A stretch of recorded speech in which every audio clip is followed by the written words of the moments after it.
राहुल गांधी अचानक जेनझीच्या भाषेत का बोलू लागलेत? मोठ्या मैदानांवरच्या सभा, हजारोंच्या गर्दीसमोरची भाषणं आणि पारंपरिक राजकीय घोषणांपासून दूर जाऊन राहुल गांधी आता कॉलेजच्या विद्यार्थ्यांमध्ये, तरुण महिलांमध्ये आणि इंस्टाग्रामच्या रील्समध्ये जास्त दिसतात.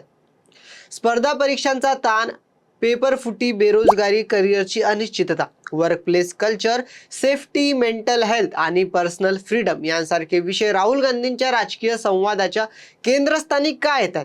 छात्रों की गूंज सारख्या उपक्रमातून विद्यार्थ्यांचे प्रश्न ऐकण्यापासून सुरू झालेला हा प्रयोग पुण्यात तरुण महिलांपर्यंत कसा पोहोचला? आणि सगळ्यात महत्त्वाचा प्रश्न म्हणजे राहुल गांधी खरंच आपली राजकीय भाषा बदलताय का? की 2029च्या राजकारणासाठी भारतातील पुढच्या पिढीशी आजपासूनच नातं जोडण्याची ही दीर्घकालीन रणनीती आहे.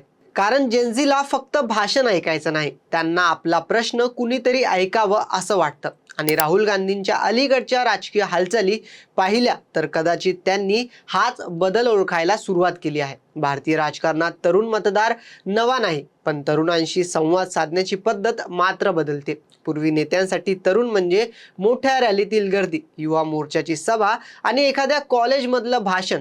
आज जेनझी समोर हा फॉर्म्युला तितका प्रभावी ठरेलच असं नाही. कारण आजचा तरुण राजकारणाला फक्त व्यासपीठावरून बोलताना पाहत नाही, तो त्याला इंस्टाग्रामवर पाहतो, रील्समध्ये पाहतो, कमेंट सेक्शनमध्ये प्रश्न विचारतो आणि काही सेकंदात त्याच्या उत्तरावर प्रतिक्रियाही देतो. म्हणजेच राजकारणाचा एक मोठा भाग आता वन वे कम्युनिकेशन राहिलेला नाही, तो टू वे कन्व्हर्सेशन बनलाय. आणि राहुल गांधींच्या नव्या आउटरीचमध्ये हाच बदल सर्वात महत्त्वाचा दिसतो. याची सुरुवात विद्यार्थ्यांच्या प्रश्नांपासून अधिक स्पष्टपणे दिसते. छात्रों की गूंज या उपक्रमातून कॉम्पिटिटिव्ह एक्झामचा प्रेशर, पेपर लीक्स, शिक्षण व्यवस्थेतील डिलेज आणि विद्यार्थ्यांच्या भविष्याबद्दलची चिंता हे विषय समोर आणले गेले. कोटा, देहरादून, प्रयागराज यांसारख्या स्टुडंट्स हब्समध्ये विद्यार्थ्यांशी संवाद साधण्याचा प्रयत्न झाला. पण इथे फक्त विद्यार्थ्यांच्या समस्या ऐकणं हा मुद्दा नाही. राजकीय दृष्टिकोनातून पाहिलं तर हा एक महत्त्वाचा कॉन्स्टिट्युएन्सी बिल्डिंग एक्झरसाइज आहे. कारण स्पर्धा परीक्षेची तयारी करणारा तरुण हा फक्त आजचा मतदार नाही, तो उद्याचा प्रोफेशनल आहे, ओपिनियन मेकर आहे आणि आपल्या कुटुंबाच्या राजकीय चर्चांवर प्रभाव टाकणारा घटकही आहे. आणि मग या आउटरीचचा फोकस आणखी एका मोठ्या मतदार समूहाकडे वळतो. तरुण महिला. पुण्यातील अलीकडच्या संवादांमध्ये career, safety, workplace culture, societal expectations आणि पर्सनल फ्रीडम यांसारख्या विषयांवर महिलांशी थेट चर्चा करण्याचा प्रयत्न झाला. राहुल गांधींनी महिलांना प्रश्न विचारले. समाज तुमच्याशी कसा वागतो? भीतीचा वापर त्यांच्यावर कसा केला जातो? हिंसा कुठे आणि कशी अनुभवायला मिळते? आणि या प्रश्नांची उत्तर केवळ राजकीय भाषणात देण्याऐवजी महिलांनाच बोलण्याची जागा देण्याचा प्रयत्न करण्यात आला. यातून एक वेगळा पॉलिटिकल कम्युनिकेशन मॉडेल समोर येतो. नेता बोलतो आणि जनता ऐकते. हा पारंपरिक फॉर्म्युला बाजूला ठेवून जनता बोलते आणि नेता ऐकतो असा नॅरेटिव्ह तयार केला जातोय.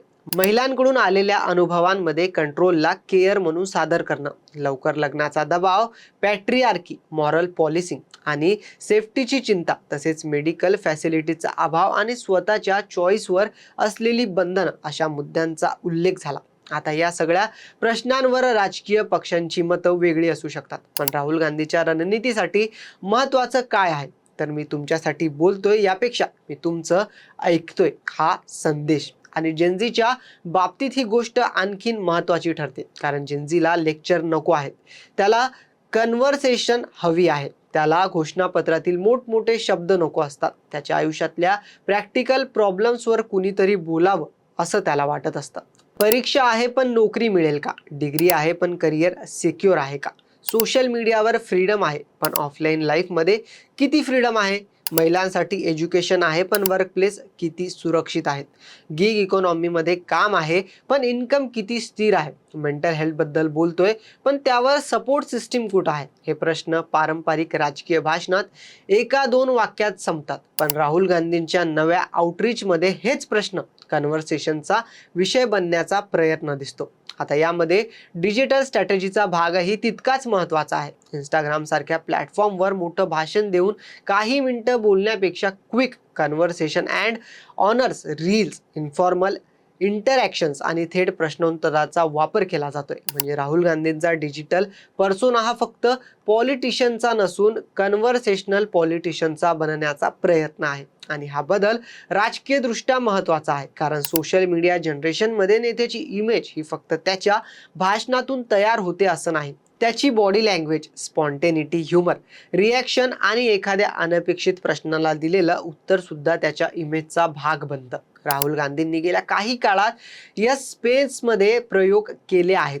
कधी विद्यार्थ्यांशी थेट संवाद, कधी तरुणांसोबत सेल्फी, कधी इंस्टाग्रामवर इंटरॅक्शन्स, कधी एखाद्या प्रश्नाचं टेक्स्टबुक पॉलिटिकल उत्तर न देता कॅज्युअल किंवा मीम फ्रेंडली प्रतिक्रिया देणं. हे सगळं एकत्र पाहिलं तर प्रश्न पडतो की राहुल गांधी स्वतःची पॉलिटिकल पॅकेजिंग बदलतायत का? आणि उत्तर बहुधा होय असतं.